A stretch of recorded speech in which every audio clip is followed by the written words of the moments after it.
Hello friends, welcome my YouTube channel Raj competitive academy. Friends, आप लोग को जैन धर्म के बारे में बता रहे थे और आज के इस वीडियो में हम लोग जैन धर्म का दूसरा पार्ट को देखेंगे। और पहले पार्ट में क्या बताए थे वो आपको अभी बताते हैं। यदि आप वीडियो को नहीं देखे हैं तो डिस्क्रिप्शन में लिंक दिया गया है, वहां से आप लोग पहले पार्ट को देख सकते हैं।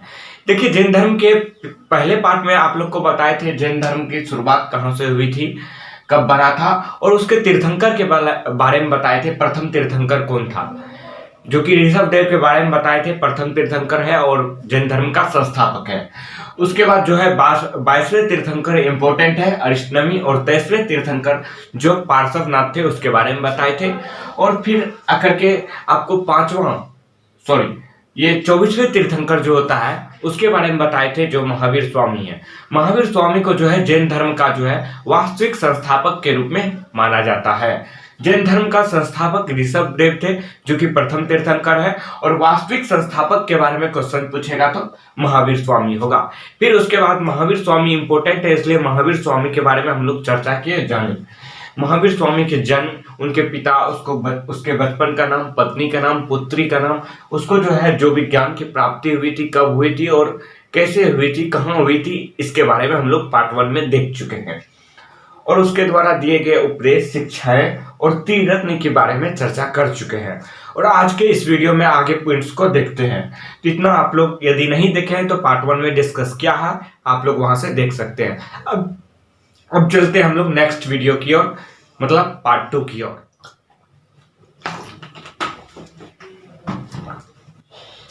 फ्रेंड्स, आज के इस वीडियो में हम लोग जानेंगे जैन सभा अथवा जैन संगति के बारे में, फिर जो है जैन धर्म का विभाजन के बारे में, उसके बाद जो है जैन धर्म से रिलेटेड कुछ प्रतीक चिन्ह है उसके बारे में, फिर उसके बाद हम लोग जैन धर्म से रिलेटेड कुछ जैन साहित्य हैं और जैन साहित्य के बारे में, फिर जो है जैन साहित्य से जुड़े कुछ कलात्मक चीज हैं उनको जानेंगे।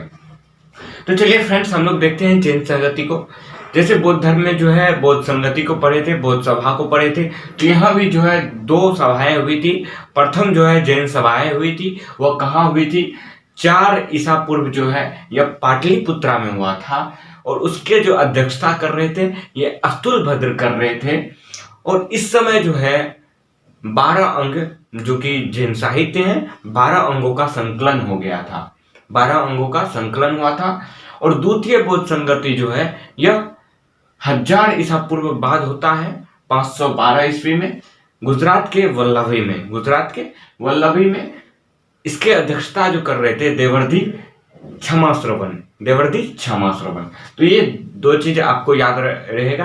प्रथम जैन संगति कहाँ हुई थी अथवा जैन सभा कहाँ हुई थी, और द्वितीय जैन सभा कहाँ हुई थी।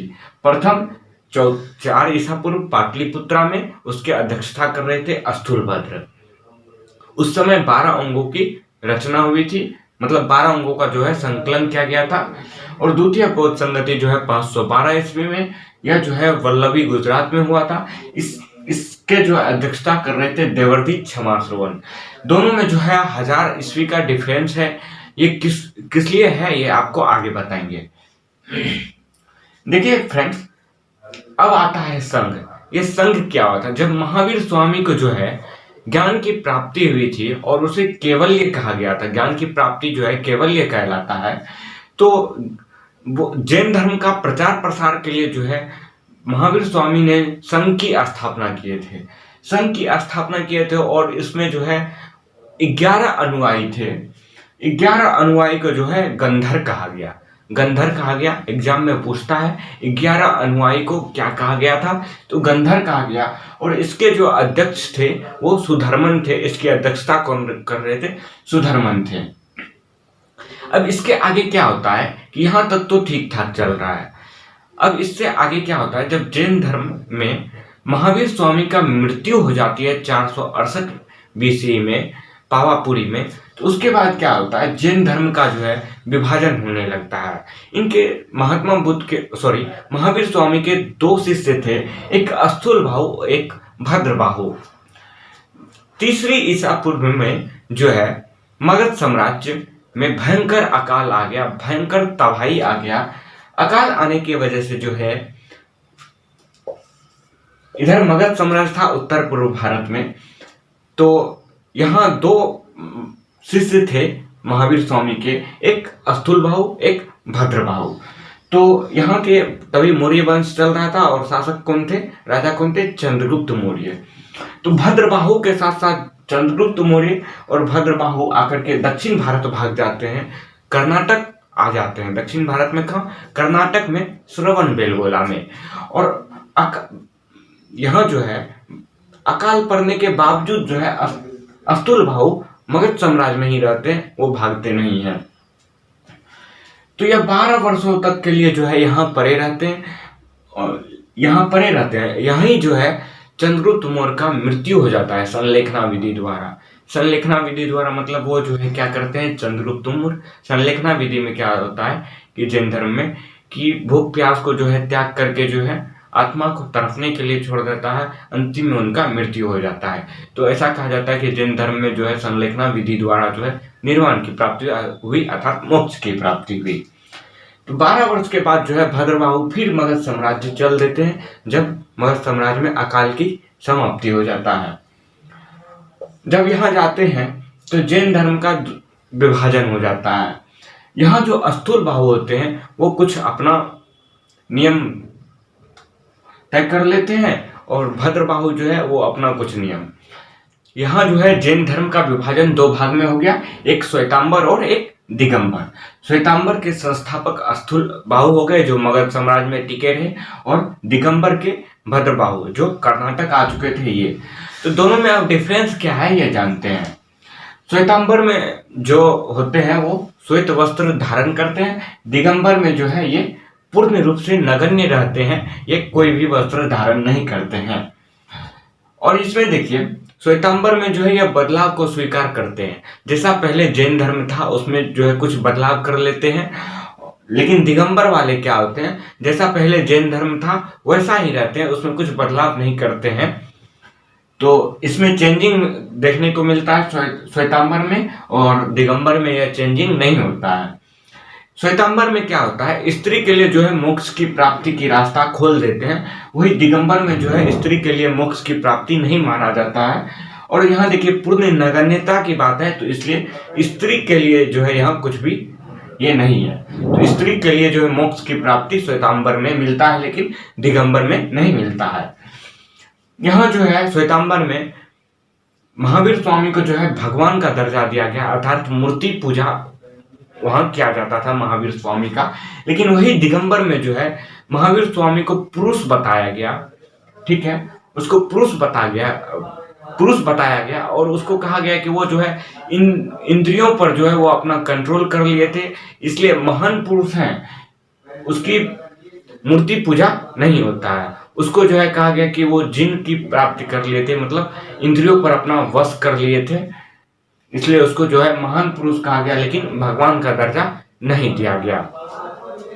अब हम लोग देखते हैं कुछ जो है प्रतीक चिन्ह के बारे में जैन धर्म से रिलेटेड। ये प्रतीक चिन्ह क्या है, इसमें देखिए अभी तक जैन धर्म में जो भी तीर्थंकर रहे उसका जो है प्रतीक चिन्ह रखा गया, जो कि एग्जाम में पूछा जाता है, इसलिए यहाँ आपको दिखा रहे हैं। ऋषभ देव जो थे प्रथम तीर्थंकर, उसको जो है बैल और वृषभ प्रतीक चिन्ह से दर्शाया जाता है। फिर जो है अजितनाथ को हाथी से दर्शाया जाता है। फिर है पार्श्वनाथ को जो है सांप से दर्शाया जाता है। वही महावीर स्वामी को जो है सिंह से दर्शाया जाता है।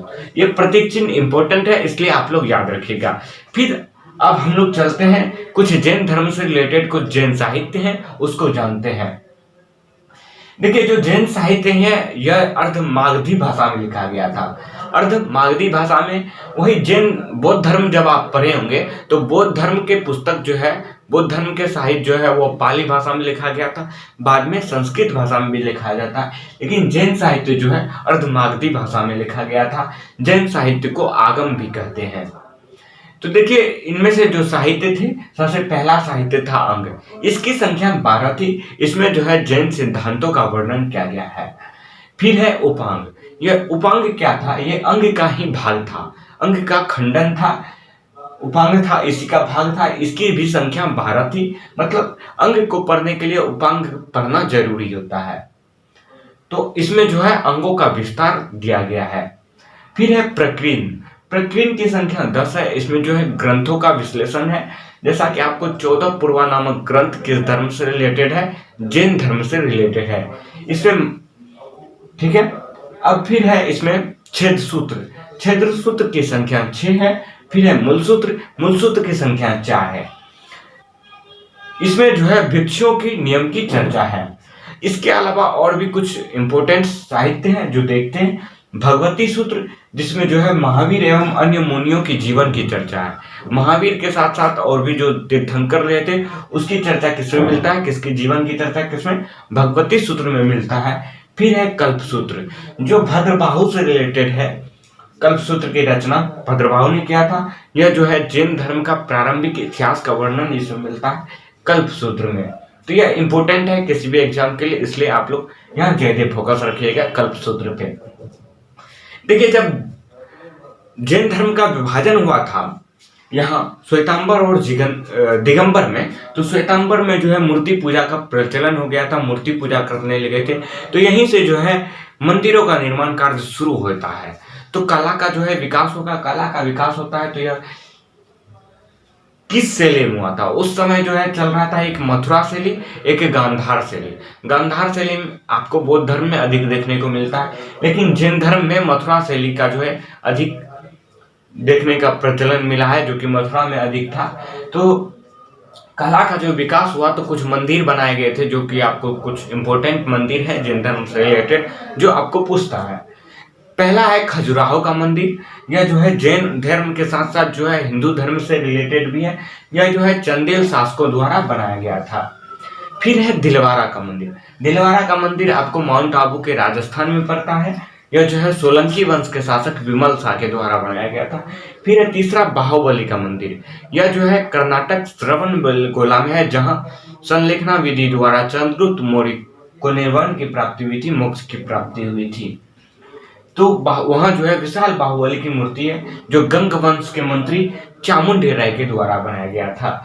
यहाँ जो है जैन धर्म में 12 वर्ष पे जो है एक मेला, बहुत ही विशाल मेला लगाया जाता है, जिसको कहते हैं महामस्तकाभिषेक। महामस्तकाभिषेक की जो है मेला लगाया जाता है जैन धर्म में 12 वर्ष तक। तो अब आई होप जैन धर्म से रिलेटेड कुछ भी पॉइंट्स नहीं बचा होगा, तो आप लोग पार्ट 1 और पार्ट 2 को मिला करके एक अच्छे से नोट्स तैयार कर लीजिएगा। फिर हम लोग जो है कुछ आप लोग जो है ऑब्जेक्टिव सब कहीं कहीं से जो है कलेक्ट करके आप लोग उस पर टेस्ट देख करके आप लोग अपना प्रैक्टिस कीजिए। तब तक के लिए बाय, मिलते हैं फिर नेक्स्ट वीडियो में।